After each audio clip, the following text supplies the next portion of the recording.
கடந்த சில காலமாக பார்த்தீங்கன்னா ஊடகங்களில் அடிக்கடி அடிபடக்கூடிய ஒரு பெயராக தேசிய மகளிர் ஆணையம் என்பது இருக்கிறது. தேசிய மகளிர் ஆணையத்துடைய பணி என்பது வேறு, ஆனால் அவர்கள் பார்த்து கொண்டிருக்கக்கூடிய பணி என்பது வேறாக இருக்கிறது. இப்போதைய ஒன்றிய பாஜக அரசாங்கத்துடைய அரசியலை பாதுகாக்கக்கூடிய வகையில அந்த கட்சியினர் செய்யக்கூடிய பாலியல் குற்றங்களை மறைக்கக்கூடிய வகையில தான் தேசிய மகளிர் ஆணையம் செயல்பட்டு கொண்டு வருகிறது அப்படின்னு சொல்லிட்டு ஊடகங்கள் செய்திகளை வெளிப்படுத்தி கொண்டிருக்கிறது. அவங்களுடைய சீற்றம் என்பது பாலியல் குற்றங்களிலிருந்து பெண்களை பாதுகாப்பது. பெண்களுக்கான பிரத்யேகமான குற்றங்கள் எவ்வளவோ நடக்கிறது, பெண்களுக்கு எதிராக நடக்கிறது. அந்த குற்றங்களிலிருந்து பெண்களை காப்பாற்றி முறையான ஒரு விசாரணை செய்து அது போன்ற குற்றங்கள் எதிர்காலத்தில் நிகழாமல் பார்த்துக் கொள்வதா தேசிய மகளிர் ஆணையத்துடைய வேலை. தேசிய மகளிர் ஆணைய சட்டம் 1990 ஆணையின்படிதான் தேசிய மகளிர் ஆணையம் நிறுவப்பட்டிருக்கிறது. இது ஒரு சுயேட்சையான ஒரு அமைப்பு. தேர்தல் கமிஷன் மாதிரி அரசியல் பாகுபாடின்றி சுயேட்சையாக இயங்க வேண்டிய அமைப்பு, நீதிமன்றங்களைப் போல இயங்க வேண்டிய ஒரு அமைப்பு. ஆனால் தேசிய மகளிர் ஆணையம் எப்படி செயல்படுகிறது பார்த்தீங்கன்னா, பாரதிய ஜனதா கட்சியின் மகளிர் பிரிவு மாதிரி செயல்பட்டு கொண்டிருக்கிறது. இது பெண் விடுதலைக்கு ஆதரவளிக்கக்கூடிய ஒரு போக்கினை கொண்டிருக்கவில்லை. பெண்களுக்கு எதிரான அநீதிகளை கண்காணிக்கக்கூடிய வேலைகளை செய்வதில்லை. அதனுடைய தலைவியாக இப்போ ரேகா சர்மான்னு ஒரு அம்மா இருக்காங்க.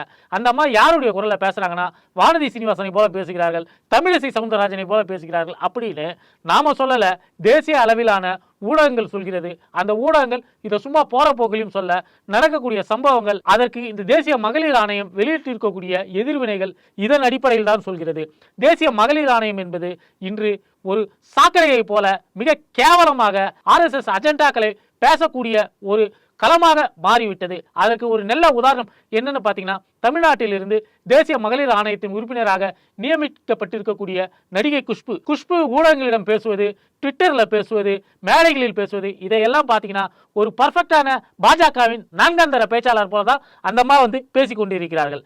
அந்த அம்மாவை எலெக்ஷனில் பிஜேபி நிற்க வச்சது, இங்கு தாமரைக்கு யாரும் ஓட்டு போட மாட்டாங்க அப்படிங்கிறதுனால எலெக்ஷனில் ஜெயிக்க வக்கில்லாத குஷ்பு, பாஜகவில் குஷ்புக்கு வேற பதவியும் கொடுக்க முடியாது. எந்த பதவி கொடுத்தாலும் குஷ்புவால மற்ற நிர்வாகிகளுக்கு பிரச்சனை வரும் கூடிய ஒரு தர்ம சங்கடமான சூழ்நிலையில அந்த அம்மாவுக்கு ஏதோ ஒரு பதவியை கொடுத்தே ஆகணும். அந்த பதவியை கொடுத்து அந்த பதவியை மிஸ்யூஸ் செய்து அரசியல் எதிரிகளை எப்பவுமே ஏதாவது ஒரு பிரச்சனைகளை சிக்க வச்சுக்கிட்டே இருக்கணும் அப்படிங்கிற ஒரு நோக்கத்துக்காக தான் அந்த ஆணையத்துடைய உறுப்பினராக குஷ்புவை நியமித்திருக்கிறார்கள். இதே லட்சணத்துல தான் இந்தியா முழுக்க தேசிய மகளிர் ஆணையம் செயல்பட்டு கொண்டிருக்கிறது.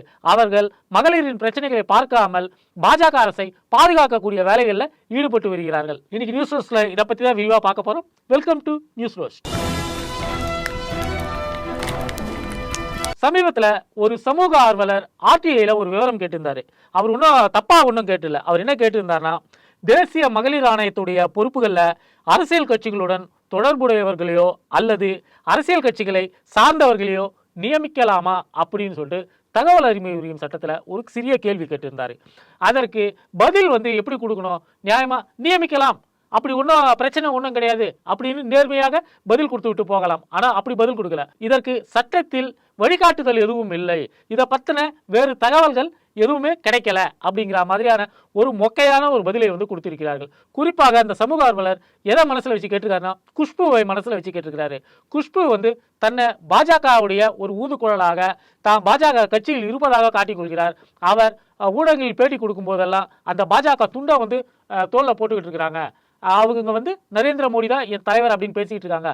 அப்படிப்பட்ட ஒருவர் ஒரு சுயேட்சையான ஒரு நிறுவனத்துல ஒரு பொறுப்புல இருக்கலாமா அப்படிங்கிறதா அவருடைய கேள்வி. ஆனா இதற்கான வழிமுறை எதுவும் இல்லை, எங்களுக்கு கைட்லைன்ஸ் எதுவும் இல்லை அப்படின்னு சொல்லிட்டு அந்த ஆணையம் பதில் கொடுத்திருப்பது என்பது ஒரு ஏமாற்றமான ஒரு விஷயமா தான் இருக்கு. இந்த மாதிரி நம்ம தேர்தல் கமிஷன் பொறுப்புகளில் இருக்கக்கூடியவர்கள் ஏதாவது அரசியல் கட்சிகளின் உறுப்பினர்களாவோ அரசியல் கட்சிகளை சார்ந்தவர்களாவோ இருக்கலாமா அப்படின்னு கேட்டோம்னா RTIல இமீடியட்டாவே பதில் வந்துடும். என்னென்னு வரும், அது மாதிரி இருக்க முடியாது, இருக்க வாய்ப்பே கிடையாது, அரசியல் கட்சிகளில் இருப்பவர்கள் அரசு பணிகளிலே கூட இருக்க முடியாது அப்படின்லாம் பதில் வரும். இருந்தாலும் கூட தேர்தல் கமிஷனை போன்ற ஒரு சுயேட்சையான அமைப்பு, அந்த அமைப்பில் இருக்கக்கூடிய சில உறுப்பினர்கள் மீது சமூக ஆர்வலர்களுக்கு சந்தேகம் வருகிறது. இப்படி ஒரு கேள்வியை கேட்டால் இப்படி ஒரு பதிலை அந்த ஆணையம் கொடுத்திருக்கிறது என்பதை வைத்து பார்க்கும்போது அந்த ஆணையத்துடைய செயல்பாடுகள் எந்த லட்சணத்தில் இருக்கும் அப்படிங்கிறத நம்மளால உணர்ந்துக்க முடியுது.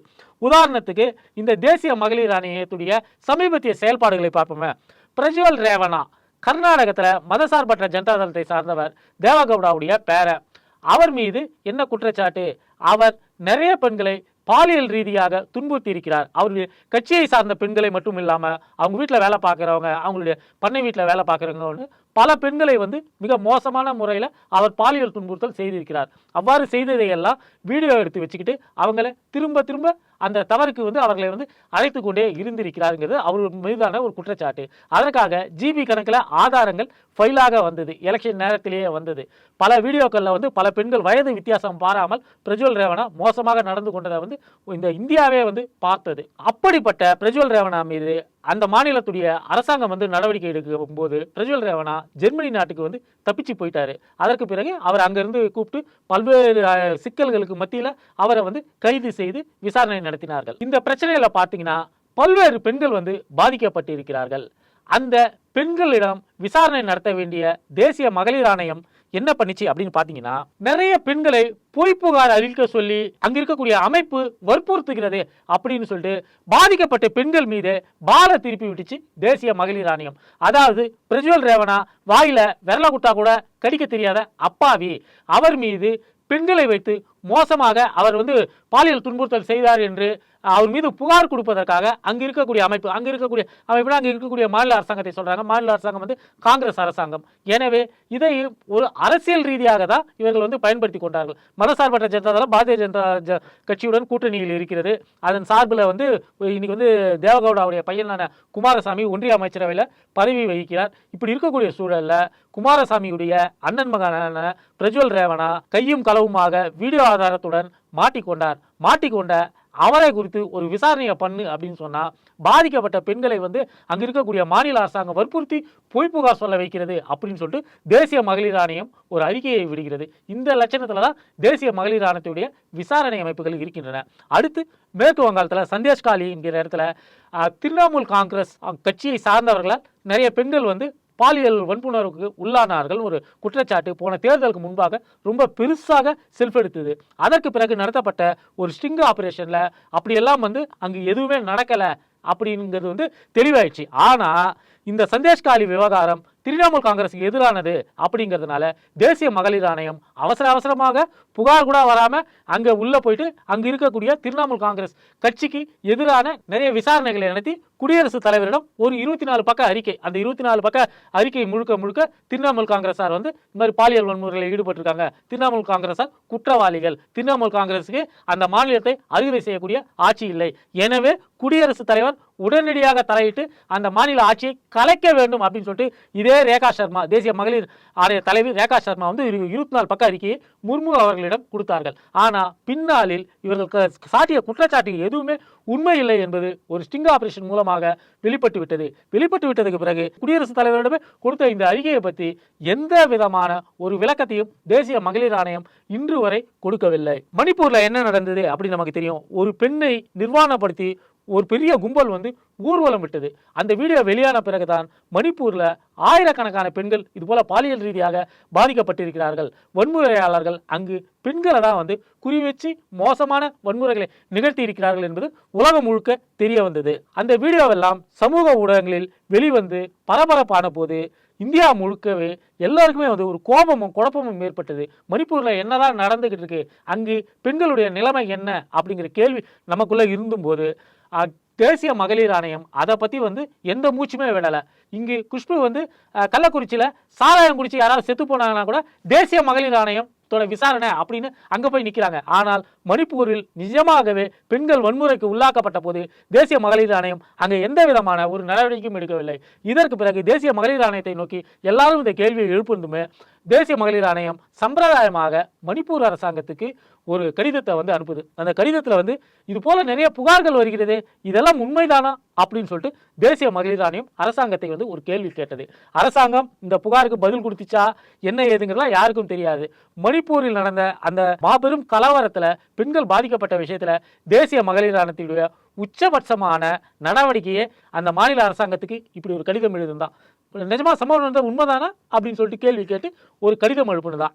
இந்த 3 சம்பவங்களை வைத்து பார்த்தாலே தேசிய மகளிர் ஆணையம் என்பது ஒன்றிய அரசை எப்படி காபந்து பண்ணுது, ஒன்றிய அரசுடைய எதிரிகளாக சித்தரிக்கப்படக்கூடிய எதிர்கட்சிகளை எப்படி எல்லாம் வந்து கார்னர் பண்றாங்க அப்படிங்கிறது நமக்கு தெள்ள தெளிவாக விளங்குகிறது. இதே நேரத்தில் பாஜகவை அவங்க எப்படி பாதுகாக்கிறாங்க அப்படின்னு பார்த்தீங்கன்னா 2024 ஆண்டு மார்ச் மாதம் ஜார்க்கண்டுடைய தும்கா மாவட்டத்தில் ஒரு வெளிநாட்டு பெண் ஒருத்தர், அந்த அம்மா வந்து ஏதோ சுற்றுலாக்கு வந்திருக்காங்க, பைக்கில் ஏதோ போயிட்டு இருக்காங்க. 7 பேரால் கூட்டு பாலியல் பலாத்காரம் அவங்க வந்து செய்யப்பட்டாங்க. இதே போல மார்ச் 1 அன்னைக்கு ஸ்பெயினிலிருந்து வந்து ஒரு பெண் சுற்றுலா பயணி அவங்க கணவருடன் வந்து ஒரு இடத்துல வந்து கேம்ப் போட்டுட்டு இருந்தாங்க. மேற்கு வங்காளத்திலிருந்து அவங்க நேபாளத்துக்கு போயிட்டு இருக்கும்போது ஜார்க்கண்ட்ல கூட்டு பாலியல் பலாத்காரம் செய்யப்பட்டிருக்கிறார். இந்த 2 சம்பவங்களுமே உலக அளவில் பேசப்பட்டது. ஏன்னா வெளிநாட்டிலிருந்து இந்தியாவுக்கு சுற்றுலாவுக்கு வரக்கூடிய பயணிகளுக்கு இது மாதிரியான பாலியல் பலாத்காரம் இந்தியாவில் நடக்கிறது அப்படின்னு சொல்லிட்டு உலக அளவில் இருக்கக்கூடிய ஊடகங்கள் இந்த செய்திகளுக்கு வந்து முக்கியத்துவம் கொடுத்து பேசப்பட்டது. ட்விட்டர்ல டேவிட் ஜோசப்னு ஒரு பத்திரிகையாளர், அவர் இந்த விவரங்களை எல்லாம் எடுத்து வெளியிட்டு போட்டிருந்தாரு. அவருடைய தனிப்பட்ட ஒரு அனுபவம் இந்தியாவில் எப்படி ஆச்சுங்கிறதையும் அவர் வந்து போட்டிருந்தாரு. தன்னுடைய தோழி ஒருவரோடு இந்தியாவுக்கு வந்த போது அவருக்கும் இதே மாதிரியான ஒரு பாலியல் பலாத்கார பிரச்சனை ஏற்பட்டது. இந்தியாவில் இந்த பிரச்சனைக்கு வந்து அதிக முக்கியத்துவம் கொடுக்கப்பட வேண்டும். பெண்களுக்கு எதிரான பாலியல் வன்புணர்வு சம்பவங்கள் இங்கு இருக்கக்கூடிய பொறுக்கிகளால் நடக்கிறது. அந்த பொறுக்கிகளுக்கு எதிரான நடவடிக்கையை வந்து அங்கு இருக்கக்கூடிய அரசாங்கம் எடுக்க வேண்டும்ங்கிற மாதிரி அவர் வந்து ட்விட்டர்ல ஒரு பதிவு போட்டிருந்தார். தேசிய மகளிர் ஆணைய தலைவர் ரேகா சர்மா அந்த பதிவை பார்த்ததுமே டென்ஷன் ஆயிட்டாங்க. டென்ஷன் ஆயிட்டு அவங்க வந்து உடனடியாக இப்படி ஒரு பதிவு போட்டிருக்கு, இந்த பதிவை நான் படித்தேன், இது சம்பந்தமாக தேசிய மகளிர் ஆணையம் விசாரணை நடத்தும், நாங்கள் வந்து இது மாதிரி நிறைய பிரச்சனைகளை எதிர்கொண்டு இருக்கிறோம், அதற்கான தீர்வுகளை வந்து நாங்கள் மேற்கொண்டிருக்கிறோம்ங்கிற மாதிரிலாம் எந்த பதிலும் சொல்லாமல் அந்த ட்விட்டர் போஸ்ட்டை எடுத்து ஷேர் பண்ணி அவங்க என்ன சொல்கிறாங்கன்னா, நீங்கள் ஏதோ உங்கள் தோழியுடன் வந்த போது ஏதோ சம்பவம் நடந்ததுன்னு சொல்கிறீங்களே, அந்த சம்பவத்துக்கு தொடர்பாக போலீஸில் புகார் கொடுத்தீங்களா, புகார் கொடுத்தா எஃப்ஐஆர் நம்பர் என்ன அப்படிங்கிற மாதிரி பாதிக்கப்பட்ட ஒருத்தரிடமே இவங்க வந்து இப்படி வந்து ஒரு போலீஸ்கார மாதிரி வந்து இவங்க வந்து கிடுக்குப்பிடி விசாரணை நடத்துறாங்க.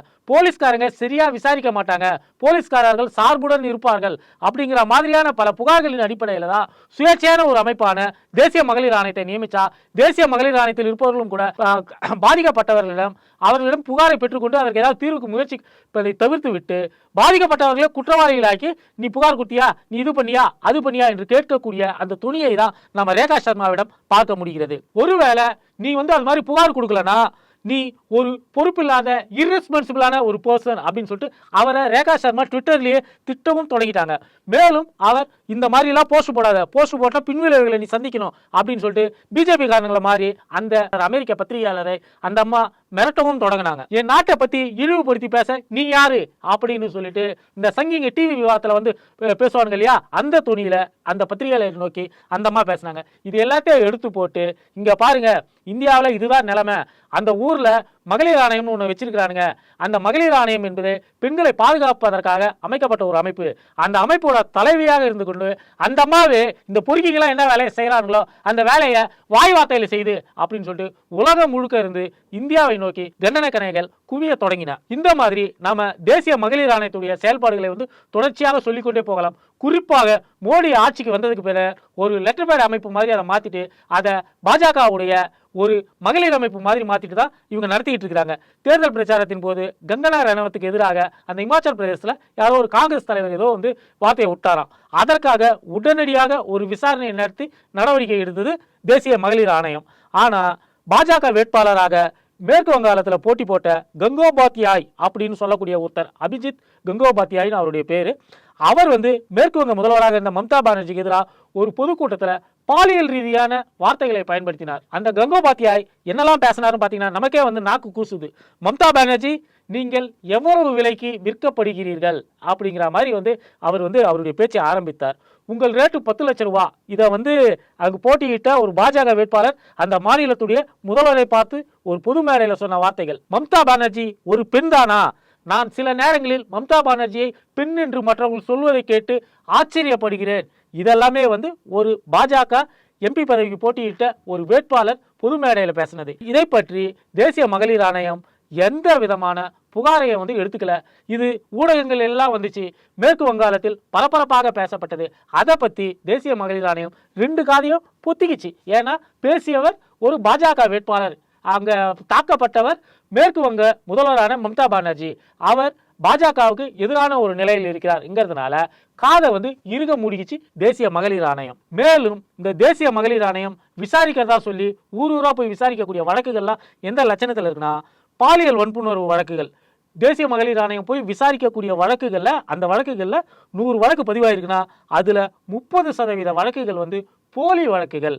அவையெல்லாம் சும்மா நஷ்டஈடு கோருவதற்காகவோ அல்லது சொத்து தகராறுகளை தீர்ப்பதற்காகவோ தொடுக்கப்பட்ட வழக்குகள். இது போன்ற பொய் வழக்குகளை போய் தேசிய மகளிர் ஆணையம் விசாரித்து அங்கு சம்பந்தப்பட்டவர்கள் எதிர்கட்சிகளை சார்ந்தவர்களாக இருந்தால் அவர்கள் மீது நடவடிக்கை அப்படின்னு சொல்லிட்டு எதிர்கட்சிகளை முடக்குவதற்கான ஒரு ஆயுதமாக பாலியல் வன்புணர்வு வழக்குகளே தேசிய மகளிர் ஆணையம் பயன்படுத்தி கொண்டு வருகிறது. இந்தியாவையே உழுக்கக்கூடிய பாலியல் வன்புணர்வு வழக்குகள் என்னன்னு பார்த்தீங்கன்னா, ரீசெண்டான டைமில் பார்த்தீங்கன்னா ஹத்ராஸில் நடந்தது, கத்வாவில் நடந்தது, உன்னாவில் நடந்தது.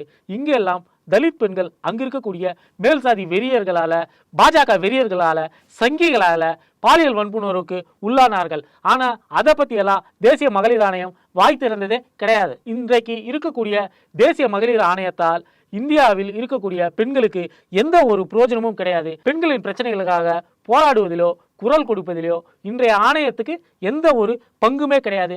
இந்த ஆணையத்தின் மீது அவநம்பிக்கை தான் நாளுக்கு நாள் வளர்ந்து கொண்டிருக்கிறது. பின்ன குஷ்பு மாதிரியானவர்கள்லாம் அதில் உறுப்பினர்களாக இருந்தாங்கன்னா யாருக்கு தான் நம்பிக்கை வரும்? தேசிய மகளிர் ஆணையத்துக்கான ஒரு தேவை இன்றைய இந்தியாவில் கிடையவே கிடையாது அப்படின்னு சொல்லலாம். அது ஒரு தன்னாட்சி அமைப்பு. அதற்கு சட்ட ரீதியாக இப்படி ஒரு அமைப்பு இருப்பதற்கான ஒரு வழிவகை செய்யப்பட்டிருக்கிறது என்றெல்லாம் சொல்லப்பட்டு இருந்தாலும் கூட இந்தியாவில் சட்ட ரீதியாக இதுபோல எத்தனை தன்னாட்சி அமைப்புகள் இருக்கிறதோ அத்தனை தன்னாட்சி அமைப்புகளிலும் சங்கிகளை ஊடுருவ செய்து அந்த அமைப்புகளுடைய அதிகாரத்தை கேள்விக்குறியாக்கி இருக்கிறது ஒன்றிய பாஜக அரசு. இதே போல போச்சுன்னா இந்தியாவில் எந்த ஒரு அமைப்பையுமே மக்கள் நம்புவதற்கு தயாராக இருக்க மாட்டார்கள். இதற்கு நீதிமன்றங்களும் கூட விதிவிலக்கல்ல அப்படிங்கிறத நம்ம கவனத்தில் வச்சுக்கணும். வீடியோ பார்த்தவங்க லைக் பண்ணுங்க, ஷேர் பண்ணுங்க, கமெண்ட் பண்ணுங்க. இதுவரை நம்ம சேனலை சப்ஸ்கிரைப் பண்ணாதவங்க மறக்காம சப்ஸ்கிரைப் பண்ணுங்க.